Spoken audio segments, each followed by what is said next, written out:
네, 안녕하십니까. 제주여자상업고등학교 교사 정은진입니다. 이번 시간에는 학생부 종합전형 질의응답 시간입니다. 네, 첫 번째 자주 하시는 질문이 이겁니다. 저 내신 좋다고 생각했는데 왜 불합격했을까요? 질문 많이 주시는데요. 나랑 비슷한 내신 가진 애는 합격을 하고 왜 나는 떨어졌을까? 1년 뒤에 내가 지원한 대학 입결 보면서 내가 왜 떨어졌지? 이런 질문 진짜 많이 주시거든요.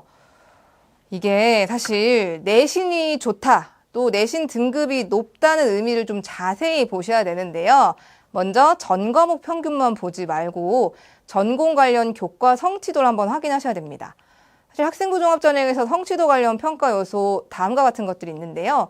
먼저 대학 수학에 필요한 기본 교과 성적 어떤지, 그 외 교과의 교과 성적 어떤지, 유난히 소홀한 과목이 있는지, 또 전공 관련된 과목의 여러 가지 요소를 고려한 성취 수준 적절한지 이런 것들이 있는데요. 제가 좀 사례를 보겠습니다. 만약 어떤 학생이 전교과 평균이 2.5입니다. 근데 기초 국영수 교과 평균 1.9, 전공 교과 2.5, 비주요 교과는 3점 정도의 평균이 있다고 해보겠습니다. 근데 이 학생 만약 에너지 신소재 공학과 지원하면서 전체 교과 평균 등급은 국어, 영어 때문에 높지만 수학 과목은 이수자 수 등을 고려해도 객관적으로 낮은 경우라면 합격으로 이어지기가 좀 어렵겠죠.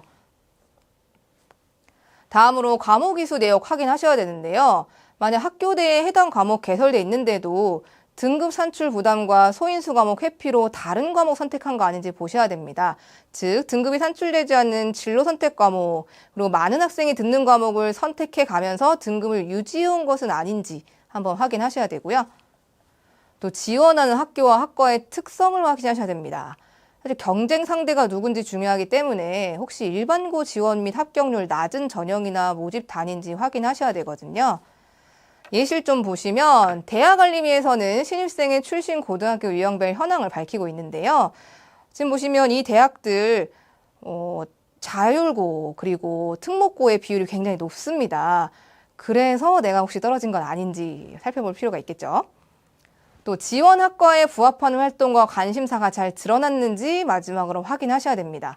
경쟁이 치열한 모집 단위는 지원자 대부분이 좋은 성취도와 깊이 있는 교내 활동을 기본으로 갖추고 있습니다. 작은 차이로도 갈릴 수 있기 때문에 생활기록부 다시 한번 점검해 보시기 바랍니다. 자, 다음 질문입니다. 저는 진로가 뚜렷하지 않은데 전공 자율선택이 답일까요? 네, 사실 전공 자율선택제 굉장히 요즘에 확대가 되면서 수시원서 6장 중에 한두 장은 전공 자율선택 지원한 학생들 굉장히 많은데요. 사실 모든 전형에 대해서 답은 이겁니다. 학생부 종합전형은 결국 학교 생활기록부에 드러난 학생의 역량이 중요합니다. 그래서 평가 요소를 따로 설정하고 있는 건국대학교, 경희대학교 사례는 따로 가져왔는데요.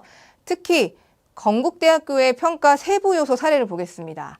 학교 생활에서 주도적으로 계획 수립하고 실행한 적 있는지, 목표를 이루기 위해 자신을 돌아보고 개선하려는 의지가 있는지, 창의적 발상을 통해 일을 진행한 경험이 있는지, 문제점을 적극적으로 해결하기 위해 노력했는지, 융합적 소양 쌓으려고 노력했는지, 다양한 경험을 쌓았는지 이런 평가 요소가 있는데요. 쭉 보시면 전반적으로 학교 생활에서 굉장히 뛰어난 학생을 선발하려고 하는 것 같다라는 의도가 보이죠.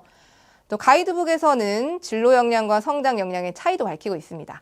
진로 역량은 자신의 진로와 전공에 관한 탐색 노력과 준비 정도이고, 성장 역량은 현재 상황이나 수준보다 질적으로 높은 단계로 향상시킬 수 있는 능력입니다. 그렇다면 기초학업 역량과 융합적 역량이 있어야만 더 높은 단계의 향상이 가능하겠죠. 자, 그리고 거꾸로 질문하는 친구들 있습니다. 저는 3년간 특정 학과 진학하고 싶어서 거기 맞춰서 정말 열심히 노력을 했어요. 근데 전공 자율 선택도 한번 지원하고 싶습니다. 괜찮을까요? 질문 주시는데요. 네, 특정 학과 관련 진로 역량 우수한 학생, 특정 학과 관련 진로 역량 뚜렷하진 않지만 다양한 탐색 과정에서 역량을 보인 학생, 사실 모두 지원 가능합니다. 근데 전공 자율 선택은요, 대학 입학 후 다양한 학문 분야 선택할 수 있는 가능성이 있어서 기초학업 역량, 자기주도 역량이 아주 중요하다고 할 수 있습니다. 또 관련 흥미로운 내용이 있어서 경희대학교 유튜브 좀 썸네일 가져와 봤는데요. 이 3년간 특정 학과 열심히 준비를 했어요. 근데 그 학과 경쟁이 치열한 것 같아요. 그래서 특히 자연 계열인데 제가 수학, 과학이 조금 부족합니다. 그래서 그 최상위권 학과는 좀 지원하기 어렵고 자율전공으로 한번 가볼까? 이렇게 우회 수단으로 생각을 하게 되면 그런 것도 지원자 서류에서 티가 날 수 있다는 거고요. 또 이제 전공 자율 선택 다양한 진로 탐색은요. 물에 물 탄 듯 술에 술 탄 듯이 아니고 해마다 하고 싶은 것은 분명히 있고 그런 것이 다방면으로 펼쳐져 있을 뿐입니다. 그래서 애매하게 관심 분야 활동이 없는 학생은 자율전공학부에서도 어려움이 있습니다. 네, 지금까지 강의에 더해서 궁금해할 만한 주요 질문 2가지를 질의응답으로 해보았습니다. 네, 지금까지 학생부 종합전형 강의 보셨는데요. 학생부 종합전형 기본 이해, 그리고 2027학년도 학생부 종합의 특징, 주요 대학 학생부 종합전형, 그리고 학생부 종합전형에 자주 하는 질문과 정보 알아보기, 그리고 질의응답까지 쭉 보셨습니다. 지금까지 강의 내용을 바탕으로 앞으로 더욱 노력하시기 바랍니다. 감사합니다.